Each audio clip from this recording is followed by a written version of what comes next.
All right, let's get going.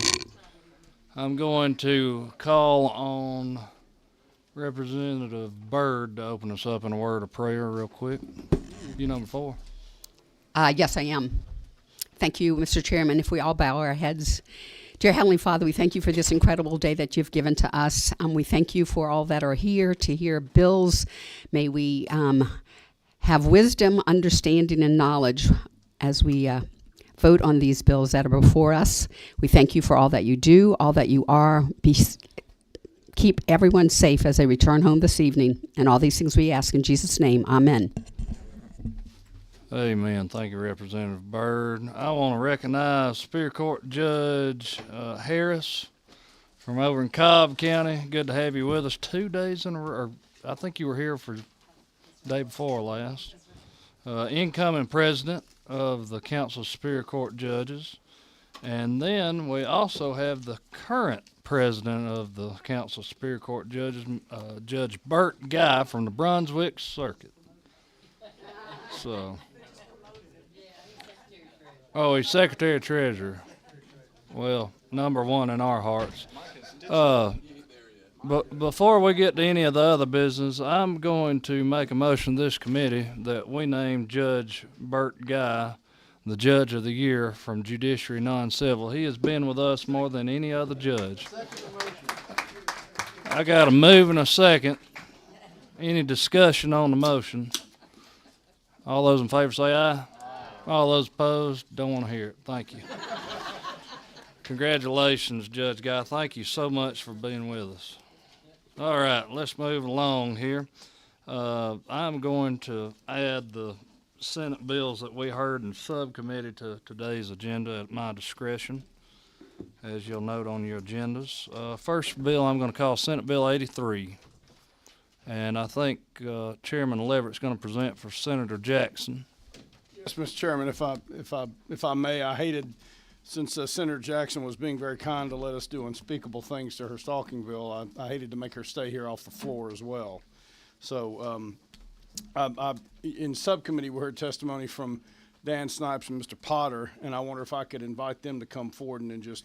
That's acceptable. Thank you. Thank you. If they'll come forward and address the bill. This is a bill that does not deal with stalking. It has to do with bad faith claims or extra contractual liability of insurance companies. It's a rather niche topic, but it's one that has an impact on any Georgian that owns insurance and is very consequential. And as there's a state of law that we're trying to address here that we feel is kind of necessary to address, and we'd like to do it this year, and that's why we're proceeding in this fashion. So if, with the chair's permission, I'd like to let the two witnesses sort of tell us what the bill is about and what it does and why it's so important. That's acceptable. Gentlemen, welcome. Just introduce yourself, who you're with, and then you can rock and roll.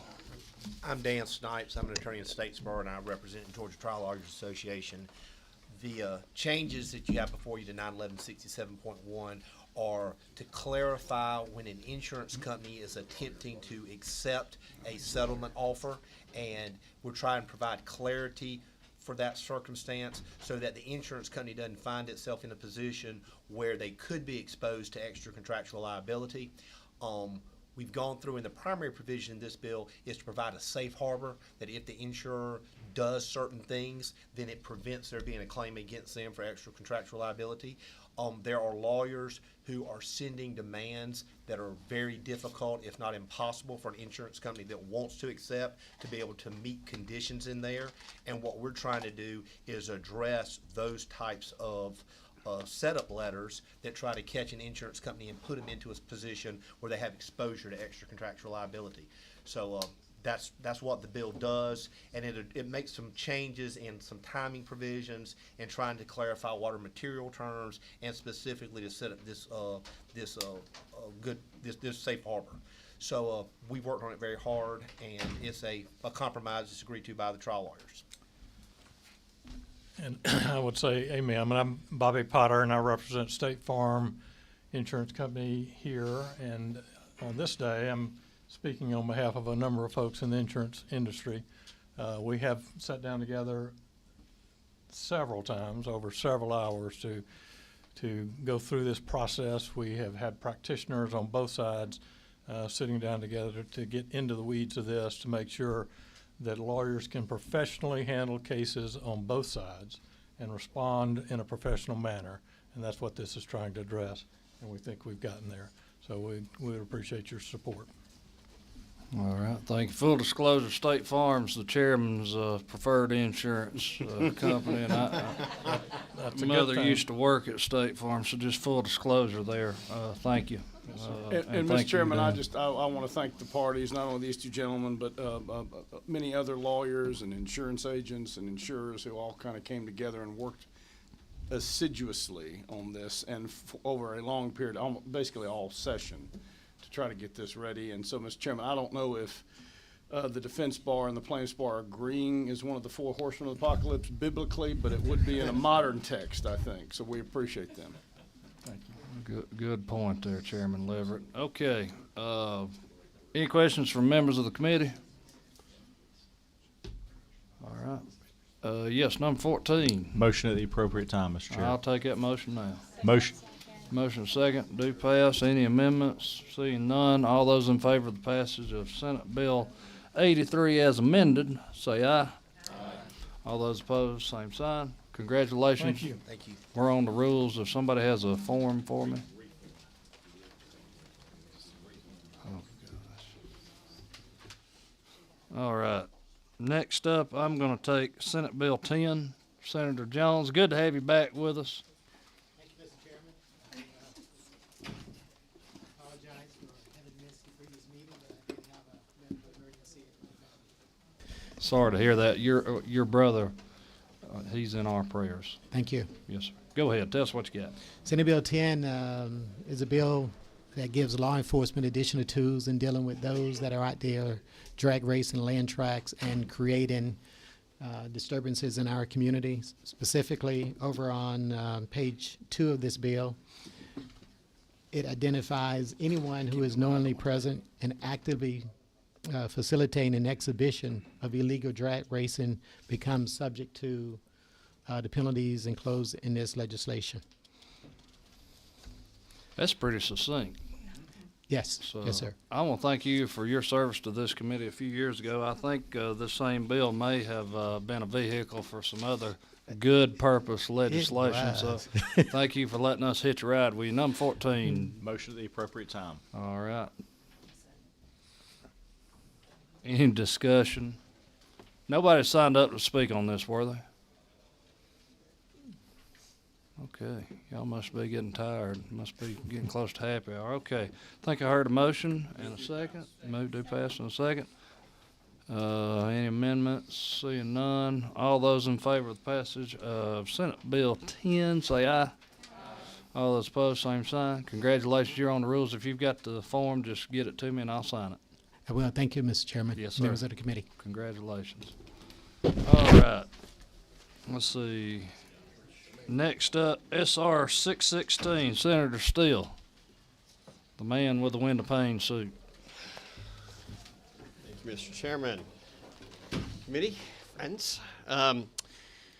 We are here to discuss Senate Resolution 616. This is the constitutional amendment that will accompany the language from Senate Bill 512, but it will not be Senate Bill 512 after some time before the stroke of midnight tonight, I do believe. But this is a constitutional amendment for the creation of the Victims of Human Trafficking Fund and Commission.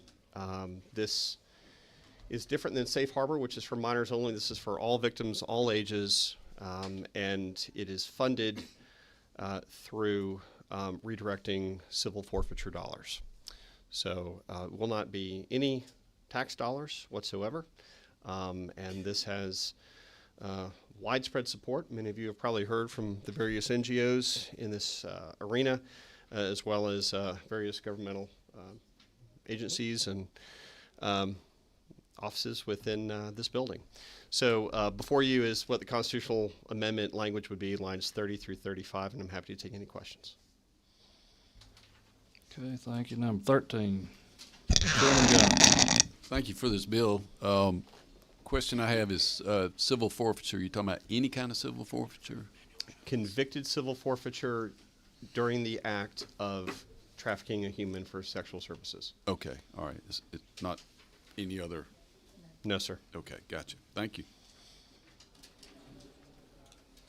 Number 8, Representative Miller. Thank you. Thank you, Mr. Chairman. Hello, Senator. Just a quick question for you, following up on the judge's question.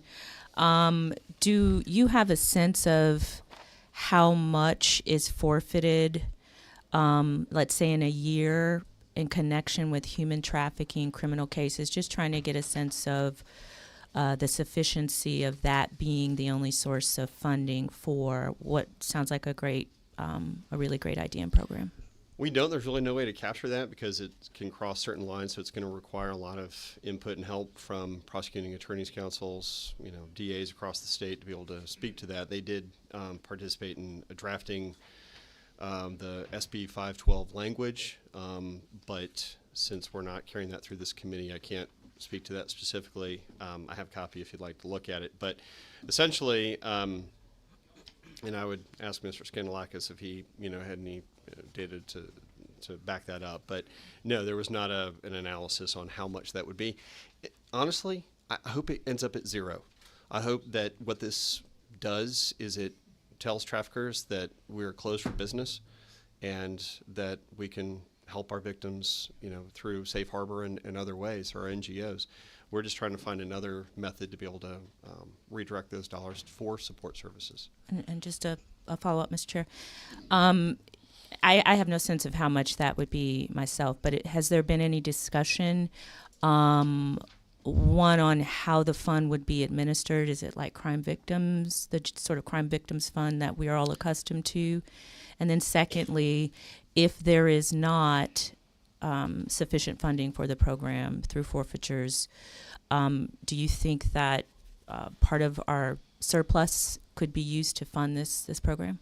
I mean, we don't have that funding mechanism in the SB 512 language, but the way that the commission is established, I'll redo the language, and we did make an edit in the subcommittee when this was created. So if you have SB 512, which is LC 48 1272S, starting at line 73, the commission shall consist of 6 members. 5 of the members shall serve for terms of 2 years. It gets into that. And this is a direct copy of what we're doing with the Safe Harbor community. The director of the Division of Family and Children Services of the Department of Human Services shall be a permanent member. The chair shall be of the Criminal Justice Coordinating Council will be on it. The Commissioner of Behavioral Health and Developmental Disabilities, the Director of the Division of Family and Children Services of the Department of Human Services. The President of the Senate shall appoint someone from the human trafficking NGO space, and the Speaker of the House of Representatives will appoint the same. So we're ensuring that at least 2 members of that commission will be coming from people that work every day in the support of this. Okay. Number 5, Representative Neal. Thank you to the chair. Just for the author, just question. What you're reading from there, is that the enabling legislation? Yes. That's in another committee. It was before this committee. Okay. And the chairman's suggestion, we are rerouting it back through, it'll be heard as an amendment to a House bill, exactly as we passed out of this subcommittee, Okay. which you were there, and it'll be coming through on a House bill. Gotcha. Okay. Thank you. See no other questions. I've got, wait, one more. Number 14. Not a question, just a Okay. motion. All right. Okay, thank you. Mac Parnell, I think you're here to testify in favor. Yes, sir. Just very briefly, this is we have chapters in 25 states. We do. Mac Parnell, Executive Director of the Georgia Faith and Freedom Coalition. The Faith and Freedom Coalition has chapters in 25 states, and at the federal level, this is some of the most well-researched, well-vetted, most focused studied that we've seen. Human trafficking legislation has our wholehearted support. We'd ask for your favorable consideration to make Georgia the #1 state in the fight to end human trafficking. Thank you, Mr. Chairman. Thank you. Any questions from members of the committee? You're not out of the hot seat yet, Mac. You might have a question. All right. Okay. You're lucky. Oh, Mr. Chairman, with your just one more point. It did pass. I know Senate votes don't matter that much in the House, but it did pass. It did pass unanimously in the Senate. Good to know. Thank you. Okay. All right. That's all I had signed up. Anybody else that didn't sign up or came in late and want to speak to this? All right, seeing none, I have one. Is it? Okay, all right, hold that real quick. I want to thank the author. We had constitutional concerns. This is one of the judiciary committees here in the House. We want to make sure we do things that's constitutional. I appreciate that. I hope that should we pass this here today, all them nice emails we got, that we'd also get more emails acknowledging that we had passed this. It's kind of interesting how that all was coordinated together, but I hope to see them nice emails coming back in. So anyways, what say the committee? Motion, I think, from... Move to pass my overlapping senators. Great bill. Motion second. Any amendments? Seeing none. All those in favor of passage of Senate Resolution 616, say aye. Aye. All those opposed, same sign. Congratulations, you're on the rules. If you've got the form, I'll sign it. If you'll come around, I'll hand it off to you. All right, next up, Senate Bill 36. Whip of the State Senate, Mr. Randy Robertson. Yes, sir. Long time no see. It's been a while. We might make you senator of the, or favorite senator of the committee. You know, a lot of people refer to me as their favorite senator. Most of them live in the same house I live in, but that's my wife, my daughters, my grandchildren. It is. Tell us what you got. This I don't have the bill as subcommittee. All right. We'll suspend for about 3 to 5 minutes. So Yes, just sir. hold it. Yes, sir. I know. Senator Steele. Senator Steele. Senator Steele.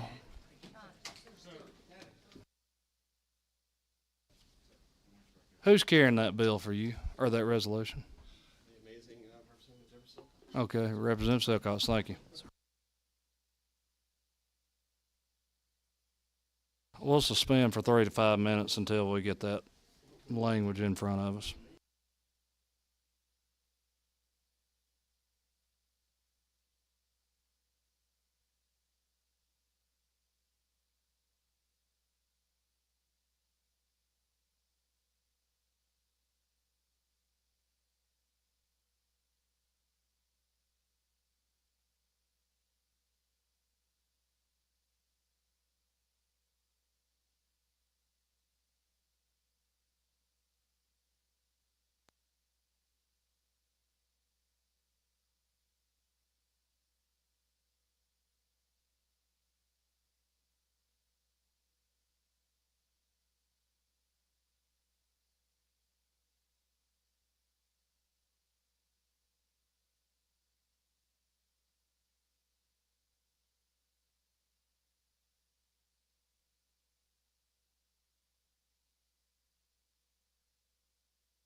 All right. Okay, everybody. All right. That'll get your attention. All right. So we got Senate Bill 36. Senator.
We'll stand at ease for about 5 more minutes.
All right. While he's handing this out, I'm going to call us back to order. Okay, so Senator Robertson, I am going to be the friendliest House member you have here today. Members that were not in subcommittee, we amended this significantly due to a couple of House bills already having accomplished what we had tried to do last year. Basically, if you look at LC 480965S, the only thing left over from subcommittee from this language here would be Section 2, Section 4, and Section 9. So you have 2, 4, and 9 left over. Okay? I'm going to explain what we added to the bill. We added what this committee had passed out, House Bill 1383. We added that to the end of the bill. And that would be LC 394247. Again, we added House Bill 1383. Okay, and then what we did, we went to lines 111 through 117, and we struck all the language and that and substituted the paragraph that I handed out to all of you. And if you don't have that paragraph in front of you, let me know. All right. And that was added in place again, where we struck out lines 111 through 117. We replaced it with that paragraph you see before us. Okay, I'm going to call on our subcommittee chair, Hong, just to give us a brief synopsis of how it went in subcommittee on this bill.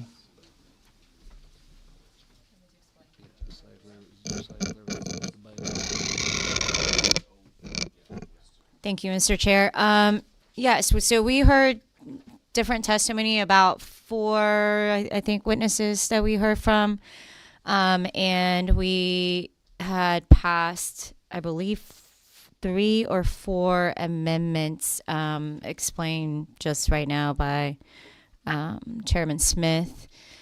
And we kind of, I think that there were some members that were still wanting to propose some amendments. They were just not ready. So we ended up passing the bill with the amendments that were just described. Thank you. Appreciate that synopsis there. It's always good just to give the members a little bit of a synopsis. So I know that Representative Miller was working on an amendment. We had to get the language just right. I want to thank PAC and Gactel for looking over that and giving us your opinions on that. If y'all want to come back up, you can, because I'm not sure who's for or against it.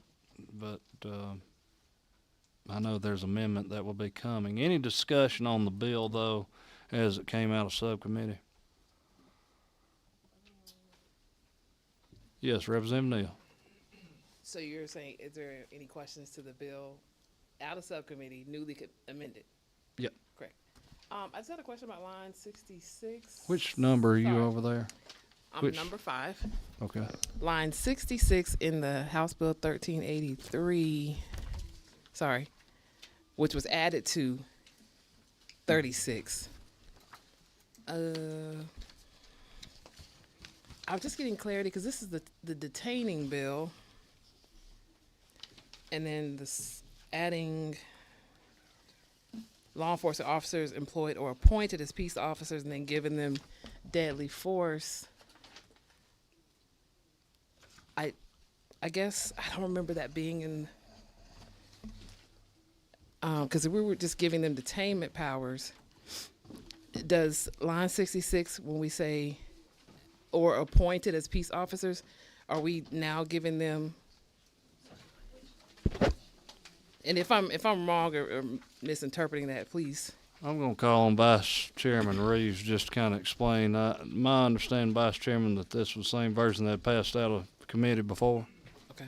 That's right, Mr. Chairman. House Bill 1383 LC 394247 is the one that we passed out of this committee. It was placed on the House floor from rules, but we ran out of time on crossover day. If you look on the web, you can confirm this is the version we passed out. So line 63 to 65,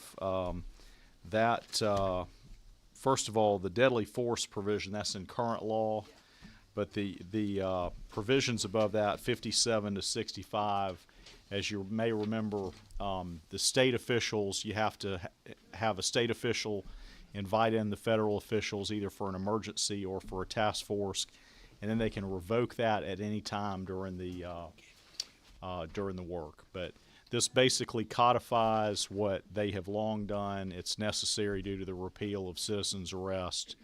This is for incidental need for a detainer. Okay. All right. Any other questions? All right, number 18, Representative Gullett. I think mine's quick. So the version that just got handed out, I'm just trying to make sure I wasn't in subcommittee real long. So I have LC 480965S. That's the one we did last year, right? 480965S. Yes, that is correct. That's last year's. Doesn't include the amendments we did in subcommittee, the ones you described. Yes, sir, the ones And then we amended also as far as LC 394247, which was... We added that. To the That's end of the added bill. to this bill now. Yes, sir. That Okay. is correct. All right. Thank you. Yes, sir. All right. Okay. Seeing no other questions, anybody want to speak to the bill?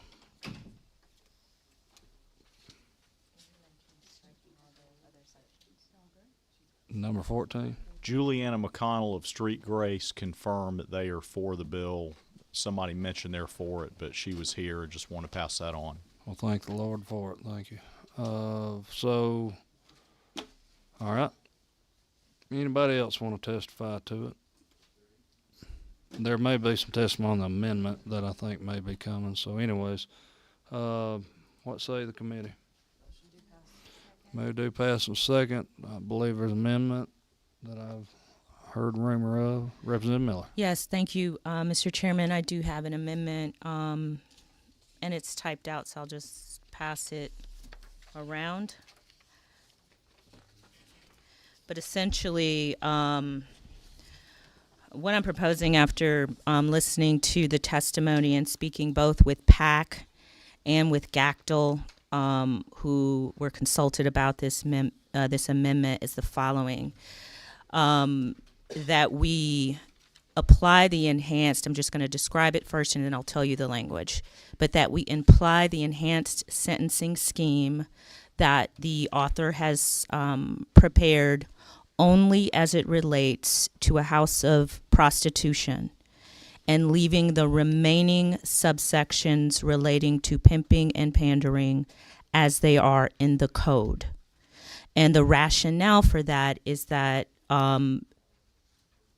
as it has been described and we have discussed, trying to focus on the worst of the offenders and not, I guess, foster unintended consequences.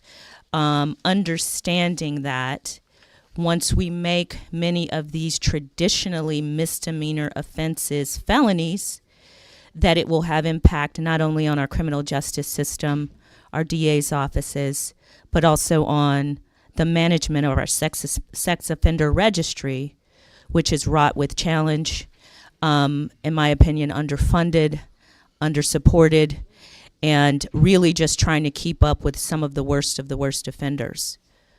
Also understanding that we have human trafficking statutes on the books that are also designed at and very well equipped to get at the vile conduct of human trafficking as we all attempt to try to eradicate that in the state of Georgia. So this is what we believe would be a balance, and that's what I am proposing. That's my rationale for proposing this amendment. Okay. All right, so we would go to line 31. Mr. Whip. Okay. We would go to line 31. We would add 4A after 10. So code section 16-6-10, 4A. And then we would strike the rest of that.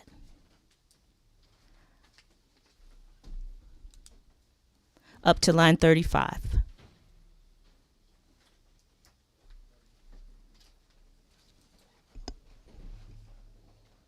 Hey, everybody have that. Okay. Now, hold on just a second there. I'm going to ask the senator if he wants to weigh in on this.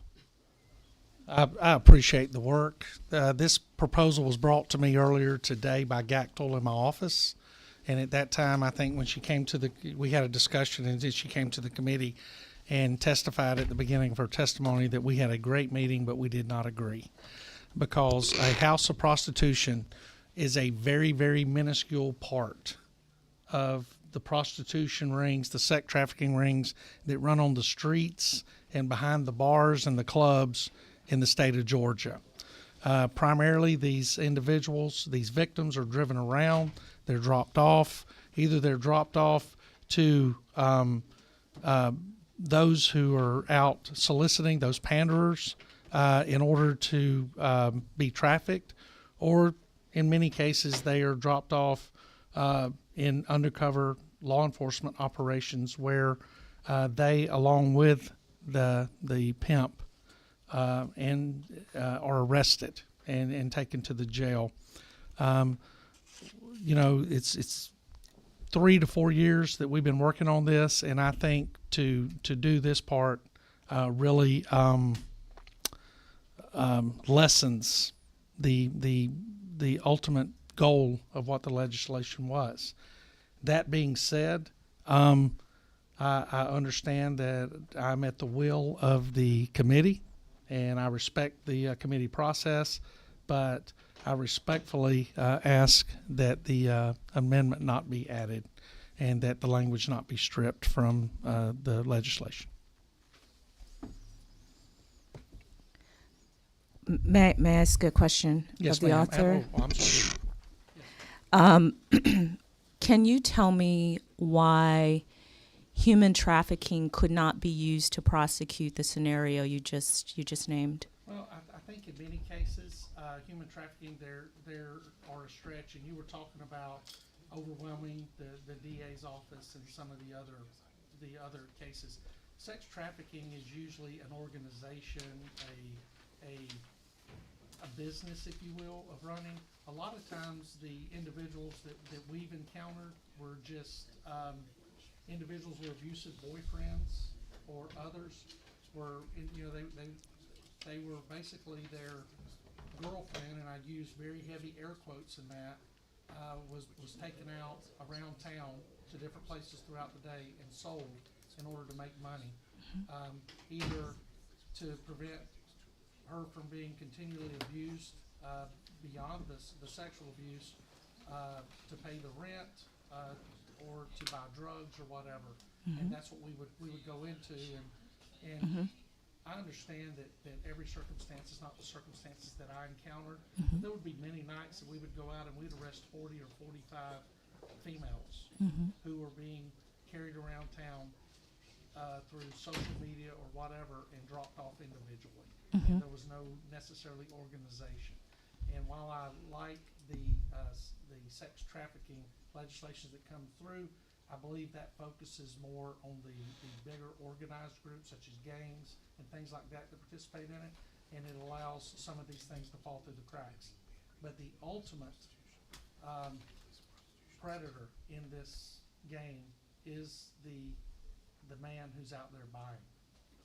And I think to allow that person to escape under what I explained to Maisie when she came to my office today, to escape with a misdemeanor, or to escape saying that we don't want to add another individual to the sex offender roll, I think is somewhat disingenuous, because a lot of times these gentlemen would be out of custody fast enough that they could go home and tell their wives they had a late business meeting, and not that they were out purchasing human flesh for their pleasure. And so I think to strengthen the law or the punishment for pandering is a very, very important part, because I think if we kill the demand, then we release a lot of people from captivity that are being trapped in here. So, you know, and while I think that you're right, we can look in some places there may be an overlap, but I think to make sure that we don't have any gaps in the system, any cracks, I think that would be my ultimate goal at this point. I absolutely appreciate what you're trying to do, and I think you and I have built up a good relationship being on here and working through different legislation. But, you know, I grew up in a home with nothing but women, and I can't imagine somebody taking one of my sisters, my mother, my aunt, or my daughters, and using them like this, buying them or selling them. But I'm not passing this for my family. I'm passing it because I think that this is an acceptable behavior in some communities. I had one person ask me through the committee process, so you really want to make buying a prostitute a felony? And I was surprised, and I said absolutely. Okay. Paying for sex felony, excuse me. Representative Miller, I got some other questions. I'll let Okay. you respond to that. I'll commit to you on that. Number 18, Representative Gullett. Yeah, and I'm speaking to the proposed amendment here. I think that's in the posture we're in, right? Speak to the proposed amendment. Senator, isn't it true that the goal of your original legislation, I know it's been changed a few different times over here, but the original legislation was really to enhance the penalties for pimping, pandering, and keeping in place of prostitution?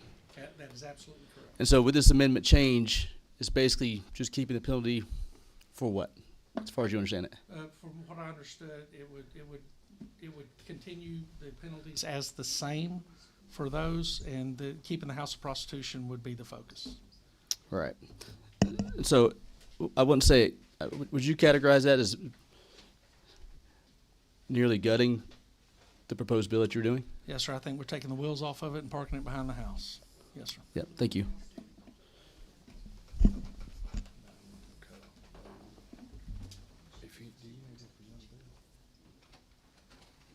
Okay, number 14, Vice Chairman Reeves. Majority Whip Robertson, would it be fair to say one of the things you're trying to do in this bill is cut down the demand side of human trafficking and prostitution? That is 100%. I think if we attack it, and I think you know as well as I do, Chairman, that a lot of the people that are out there purchasing these women look like me. And they have no fear out there because they blend in. And they are predators. There's a sickness, and they go out there, and as long as there's a demand, there will be men out there finding distressed and broken and vulnerable women and young women, and they will market them because they know there are men out there that look like me that are out there willing to spend money to purchase 30 minutes of time with them. And your provisions relating to pimping and pandering, that's been out on the website for a year. At least, yes, sir. Thank you. Okay. Mr. Whip, this is a question unrelated. You sit on that fine rules committee upstairs, I take it? I do. Okay.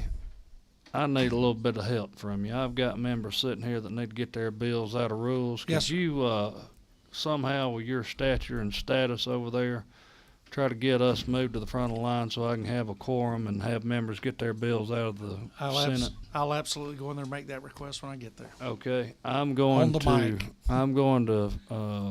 going to stand in these for about 20 more minutes and come back in 20 minutes. We got members that need to get their bills out, so I'm going to call a recess for about 20 minutes. We'll stand at these for 20 minutes. Thank you.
All right.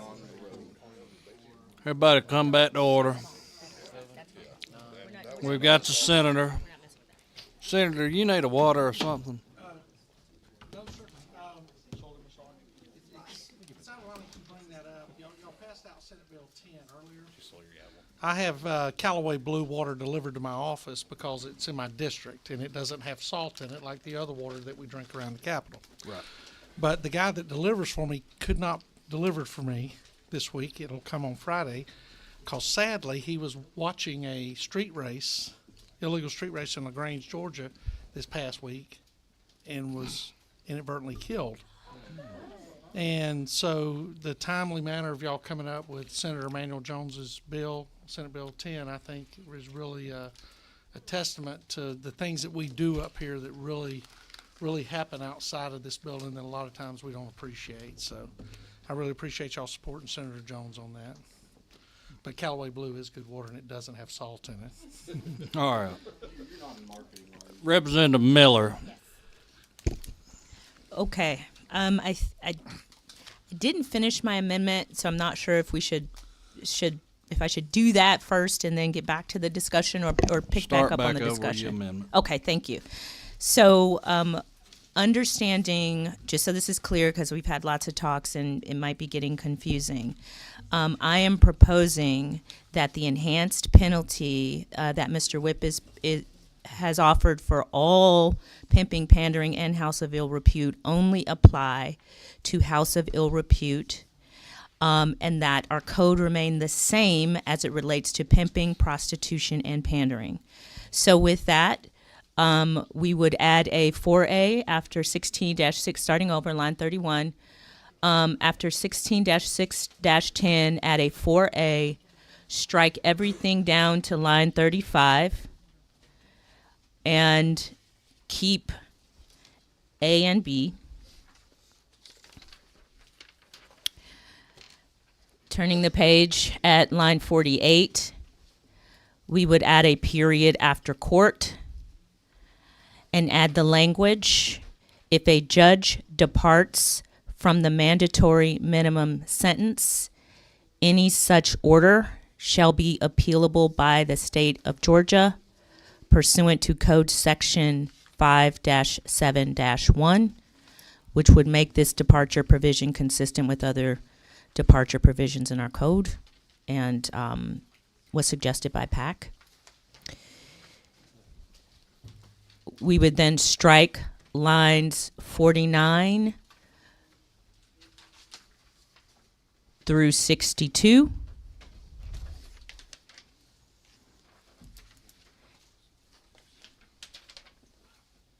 One second. And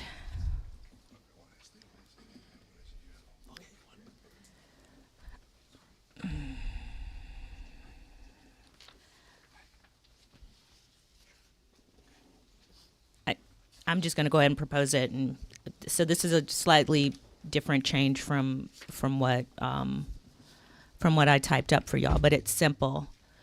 We would also strike 63 through 82. I'm sorry, right? Wrong? Is that what y'all talked about? Am I wrong about that? Hold on, let me reread it, because I've had like a couple conversations. That might be wrong. I'm sorry, Mr. Chairman.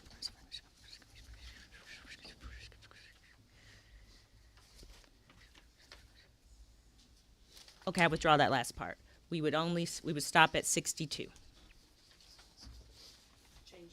Yes, changes stop at 62. Everything else remains the same. So let me say that again. Line 31, add 4A after 16-6-10. Strike everything after that down to line 35. Pick up with subsection big A. Big B, keep that the same. Go down to line 48. Add a period after court. Add the sentence, if a judge departs from the mandatory minimum sentence, any such order shall be appealable appealable by the state of Georgia pursuant to Code Section 5-7-1, period. And then strike lines 49 through 62. I'm going to ask you to read that out just one more time. Yes, sir. Starting at line 31. After 16-6-10, add 4A. And then strike everything after that down to line 35. Everything after what? After 4A. Okay. So start striking at shall and end all the way at line 35. Keep big A, keep big B.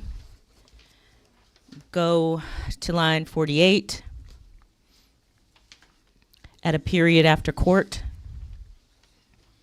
Add the sentence, if a judge departs from the mandatory minimum sentence, any such order shall be appealable by the state of Georgia pursuant to Code Section 5-7-1. And then we would strike lines 49 through 62. Okay. Wow.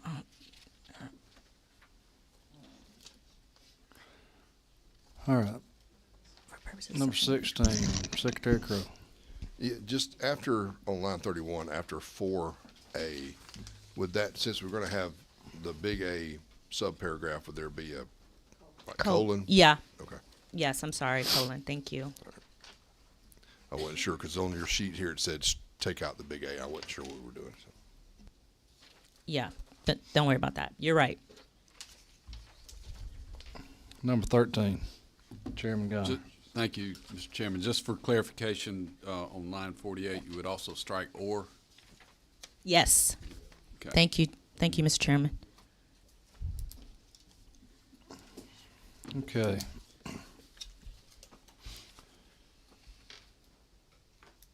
I'll give a minute for that to percolate. Looks like my delegation mate, Representative Gullett's got a question. No, I'm just trying to understand I understand the first two that we talked about, or at least what the goal was. The goal of the striking 49 through 62.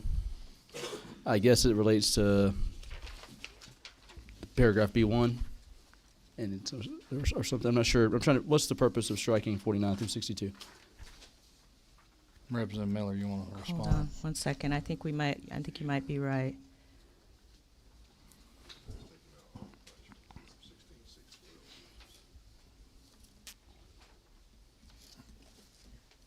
Hold on. Give me 1 sec.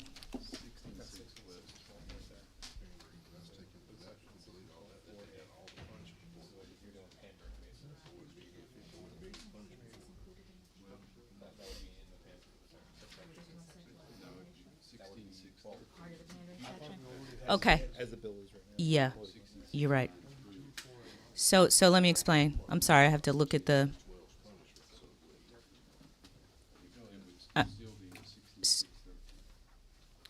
But if it's 16.6.13, still, that's not all new language there.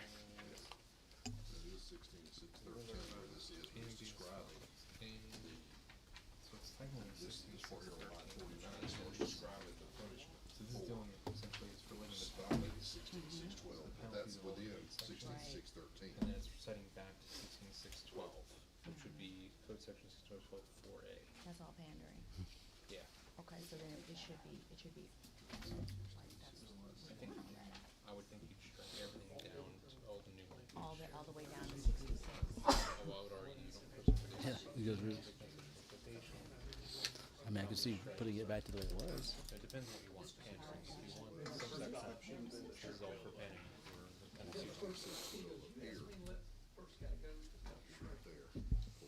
want to say it's Fisher,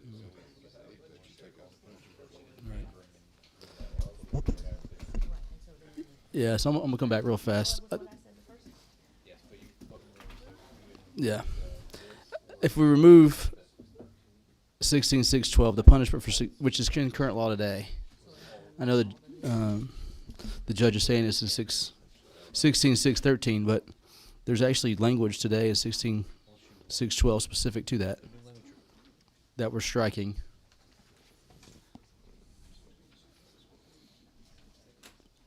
I'm not a lawyer, but it seems problematic to me, or whatever the goal is.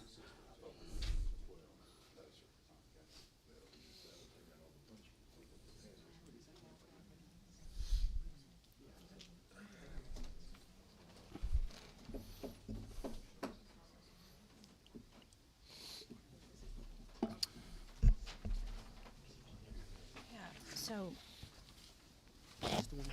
We're gonna stand to these for a couple of minutes.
Okay, all right. Everybody come back to order.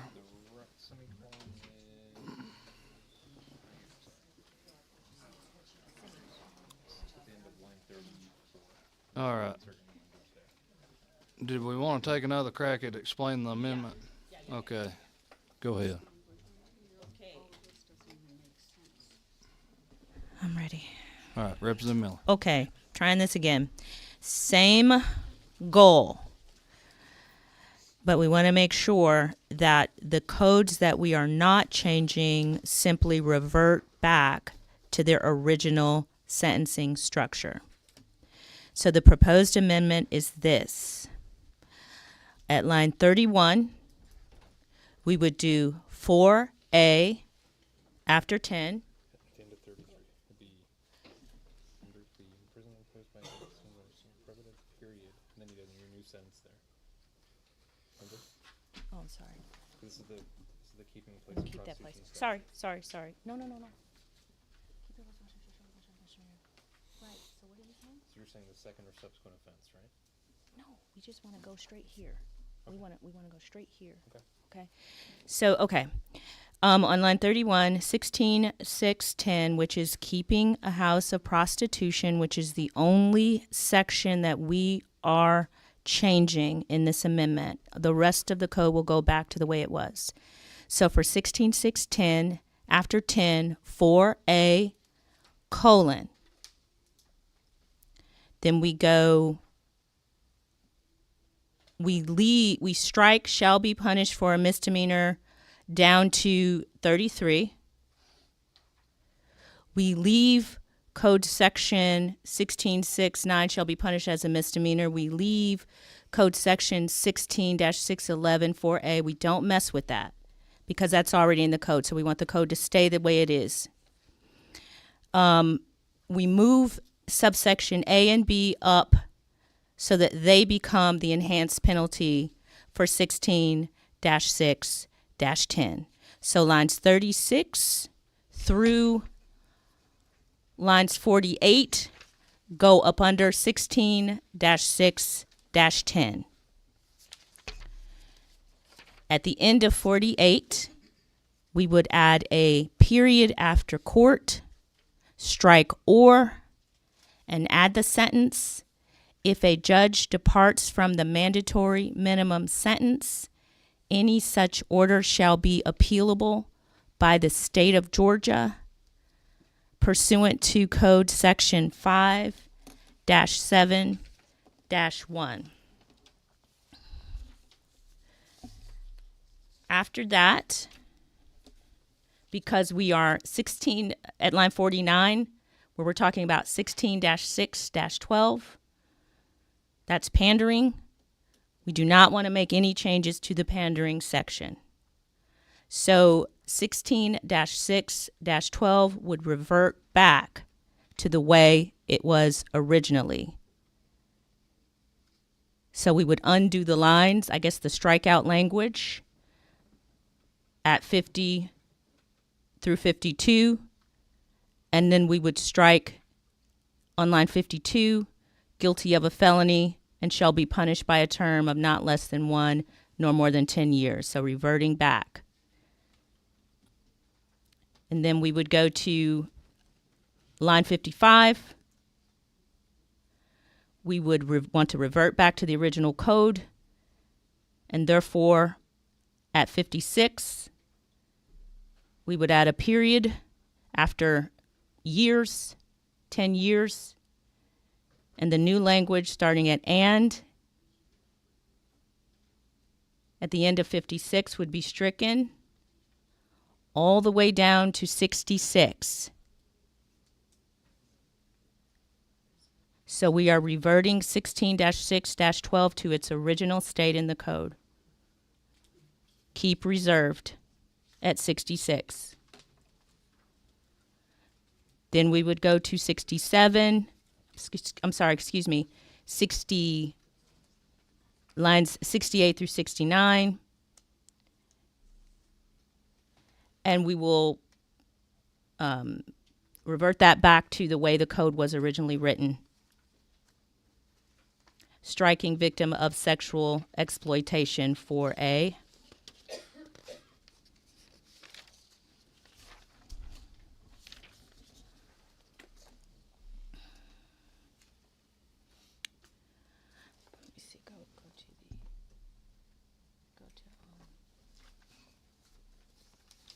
One second, Mr. Chairman. Go find this and go. You don't want to strike all this, this is all new language added. All the new language, but I'm trying to figure out what was here before. Code section? Mm-hmm. No, what code section? 16612. So pausing for a second at line 69. Give me 1 second.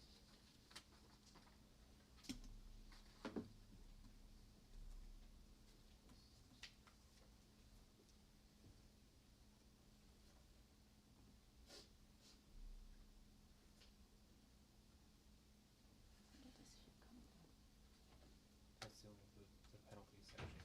That's probably So it's in 13.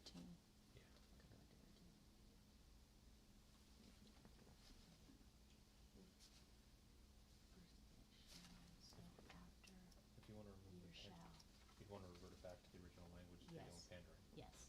So we would want to strike on line 70.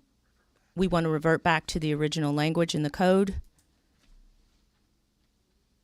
Getting rid of first offense shall, if that's not in the code, and getting rid of and at line 72. And then striking line 73 through 82. That would make only the offense of keeping a house of prostitution an offense for which the enhanced sentencing would apply to. All of the other subsections in 16-6-13 would remain the same. All right. Questions from the committee. Number 16, Secretary Crowe. Yes, sir. Okay, so we left 16.6 or lines 34 and 35, but we took the language starting on line 36 through 48 and moved that up to be the punishment for 16-6-10 on line 31, correct? That is correct. What will be the punishment now for 16.6.11? Because we don't have any, there's no punishment for pimping anymore if we do that. So we need to have something down there to make sure that we have a punishment for pimping. You want a period right here, say your punishment. All right. Here's what I'm going to do. Sorry. I tried, y'all. I'm going to call the question on the amendment. You can address that concern if it comes up. If this amendment passes, I'll entertain that. So anyways, all those in favor of the Miller amendment, say aye. Aye. All those opposed, same sign. All right. Raise your hands if you're for it. Count 'em for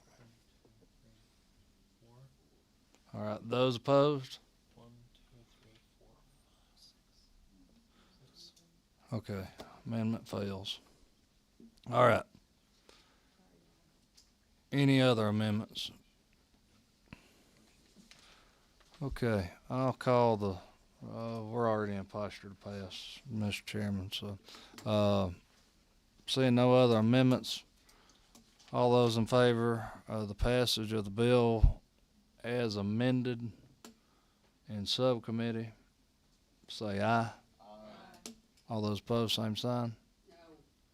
All right, one dissenting vote. The ayes have it. Congratulations, you're on the rules. Thank you, Mr. Chairman. Thank you. I'll get that form filled out, and I did not realize the juice I had till I got up the rules and were able to get your people up there and out. We had faith in you. Have we made sure those bills pass the rules? All right. All right. Well, Mr. Chair, I think the problem was you let off with a white shrimp. That's right. Piece of legislation that might be. That's right. All right, we're adjourned.